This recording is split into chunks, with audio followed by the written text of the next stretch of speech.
Hello all the aspirants. इस video में बात करेंगे कि ऐसा क्यों होता है कि 98% ऑफ द स्टूडेंट्स जो सीएसआईआर नेट एग्जाम में बैठ रहे हैं वो फेल हो जाते हैं। और सिर्फ इतना कम सक्सेस रेट क्यों है नेट एग्जाम के अंदर, और ऐसी क्या आप चीजें करें कि आप ये टॉप 2% के अंदर जरूर लाई करें ताकि आप आइदर नेट या फिर जेआरएफ इस बार निकाल सकें। आइए शुरू करते हैं। सबसे पहले मैं सिर्फ ऐसे ही बात नहीं करूंगा, मैं प्रॉपर डाटा के बेसिस पे ही बात करूंगा। मैंने पूरा ये डाटा बना दिया है। अगर आप एग्जाम वाइज देखें, जैसे सीएसआईआर नेट दिसंबर 2023, इसमें जितने बच्चे एग्जाम में अपीयर हुए वो लगभग 40,272 बच्चे थे। इसमें से जेआरएफ के लिए जो बच्चे सेलेक्ट हुए वो लगभग 765 और एलएस में सेलेक्ट हुए बच्चे लगभग 825। और हम पीएचडी वाले सेक्शन को छोड़ ही देते हैं क्योंकि ये इस बार एप्लीकेबल भी नहीं था और इसका कोई बेनिफिट भी नहीं है, तो इसके बारे में हम लोग बात नहीं करेंगे। तो जब हम लोग परसेंटेज वाइज देखते हैं तो लगभग हर बार ये डाटा कहता है कि 2% स्टूडेंट ही जो एग्जाम में बैठते हैं वो सक्सेसफुल होते हैं।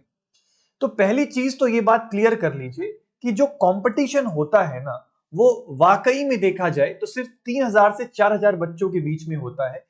बाकी लोग बहुत बार रिपीट करके इस एग्जाम में बैठते हैं और शायद उस तैयारी के साथ, उस लगन के साथ नहीं बैठते हैं कि वो जेआरएफ या एलएस फोड़ने ही वाले हैं। तो कंपटीशन जो है वो सैचुरेटेड तो है, लेकिन वो टॉप के 4,000 जो बच्चे हैं, 5,000 जो बच्चे हैं, उनके बीच में ही कंपटीशन बहुत ज्यादा है। एक बात तो ये क्लियर हो गई। नाउ अब आप क्या करें कि आप ये 2% के अंदर आए। तो मैं आपको ना दो बच्चों की मार्कशीट दिखाता हूं। एक ऐसे बच्चा जिसका जेआरएफ नहीं हुआ या एलएस भी नहीं हुआ, उसकी मार्कशीट कैसी दिखती है, उसने क्या गलतियां करी हैं। और एक ऐसा बच्चा जिसने जेआरएफ क्वालिफाई किया, उसने क्या चीजें करी हैं। देखिए, सबसे पहले एक ऐसे बच्चे की मार्कशीट देखते हैं जो क्वालिफाई नहीं हुआ, नॉट क्वालिफाइड स्टूडेंट है ये, ना ही एलएस ना ही जेआरएफ। आप फोकस यहां पे करिए, ये शुरू के 3 नंबरों के ऊपर। पार्ट ए में 6 नंबर, पार्ट बी में 23 नंबर और पार्ट सी में 44 नंबर। टोटल नंबर बैठते हैं 73। क्या लगता है आपको? यानी कि जो पार्ट सी है, इस बच्चे ने पार्ट सी में बहुत गलतियां करी हैं। कि तो इसने अटेम्प्ट किए थे और गलतियां हुई हैं, बहुत दबा के गलतियां हुई हैं, जिसकी वजह से इसके नंबर मात्र 44 नंबर पे सिमट गया है। यानी इसने अटेम्प्ट पूरा किया था, यानी इसने सिलेबस भी पूरा पढ़ा है, ये प्रॉपर गया था तैयारी की कि मैं जेआरएफ क्वालिफाई कर सकता हूं। इसने पार्ट सी के क्वेश्चंस भी अटेम्प्ट किए हैं, लेकिन नेगेटिव मार्किंग में चला गया। तो आपको अगर उन टॉप 2% में अपनी जगह फिक्स करनी है ना दोस्त, तो पार्ट सी में याद रखिएगा गलती नहीं करनी है। मैं कई बार ये चीजें आपके सामने बता चुका हूं और आज फिर से बता रहा हूं। पार्ट सी में 4 क्वेश्चन से ज्यादा आप गलत नहीं कर सकते हैं। अब मैं आपको एक ऐसे बच्चे की मार्कशीट दिखाता हूं जिसने जेआरएफ क्वालिफाई किया। ये रहा, देखिए आपको साफ साफ डिफरेंस समझ में आ जाएगा। पार्ट ए, पार्ट बी और पार्ट सी। इस बच्चे ने पार्ट सी में 85 मार्क्स स्कोर किया है और वहीं पर गेम एंड कर दिया।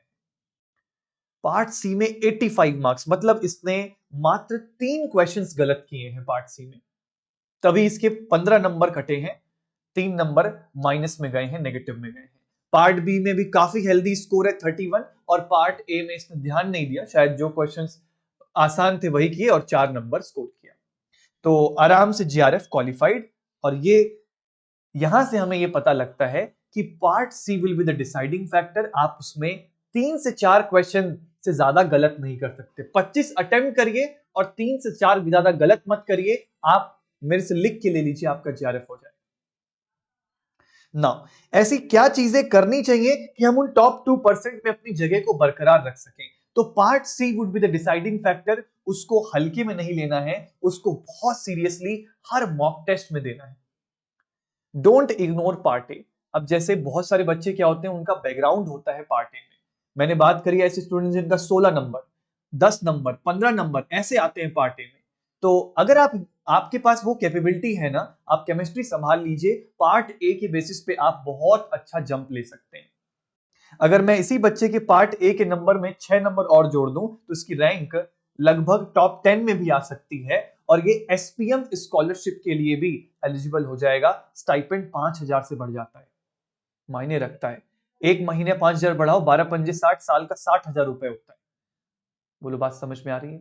तो बात तो मायने रखती है यार, ठीक है। और 60,000 इंटू 5 कर दो, 6 पंजे 30, यानी 3 लाख रुपए की बात हो गई। तो पूरा मैथमेटिक्स भी मैंने आपको दिखा दिया ना। तो नंबर लाएंगे अच्छे, टॉप 10 में आएंगे, एसपीएम स्कॉलरशिप उठाएंगे दोस्त, ठीक है। चलिए आगे आते हैं। दूसरा, don't over attempt in part B. Part B में बहुत ज्यादा अटेम्प्ट मत करिए, वरना ऐसा नेगेटिव होगा ना कि बस नंबर जो है वो 15 और 20 में ही सिमट जाएंगे। तो don't over attempt it, manage your time wisely. ऐसा होना ही नहीं चाहिए कि कोई क्वेश्चन देखा ही नहीं। अरे नहीं दोस्त, क्वेश्चन सारे देखने हैं।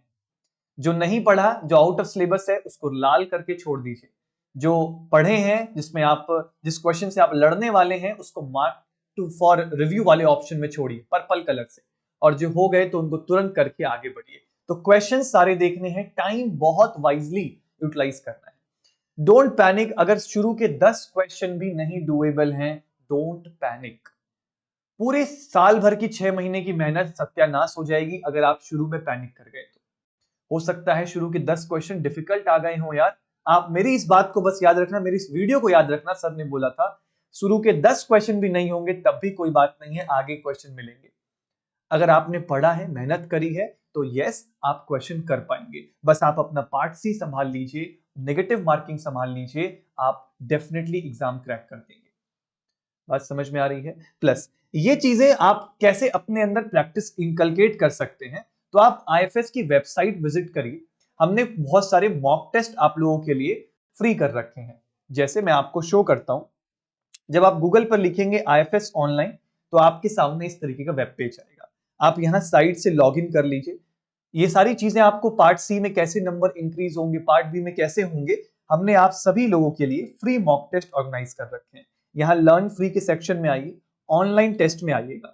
स्कॉलरशिप टेस्ट में जब आप आएंगे तो यहाँ आपको सारे टेस्ट मिल जाएंगे। जैसे देखो 5 जनवरी को मॉक टेस्ट हुआ पड़ा है, ये आप अभी भी अटेम्प्ट कर सकते हैं। इस पर अटेम्प्ट करिए और वही पैटर्न और वही इन्वायरमेंट में बैठिए पूरा। जैसे ही आप क्लिक करेंगे टेस्ट स्टार्ट हो जाएगा। तो सुबह के टाइम बैठिए, मॉक टेस्ट लेके एकदम प्रॉपर रफ शीट लेके, part C, part B, part A, marks calculate करिए, मुझे बताइए आपके कितने नंबर आ रहे हैं, कैसे इंप्रूव हो सकता है, फिर इसके ऊपर चर्चा करेंगे। बात समझ में आ रही है? तो wish you all the best. ये टेस्ट दीजिए, शाम को जेआरएफ एक्सप्रेस में मिलिए, वहां हम लोग रिवीजन कर रहे हैं। और आज का टॉपिक तो बहुत तड़कता फड़कता है, रिएजेंट्स डिस्कस करेंगे, सबसे हाईली स्कोरिंग टॉपिक। बाद में वीडियो देख रहे हो तो जाके रिकॉर्डेड सेशंस भी देख सकते हो आप, ठीक है। चलिए, thank you so much everyone, wish you all the best and happy learning.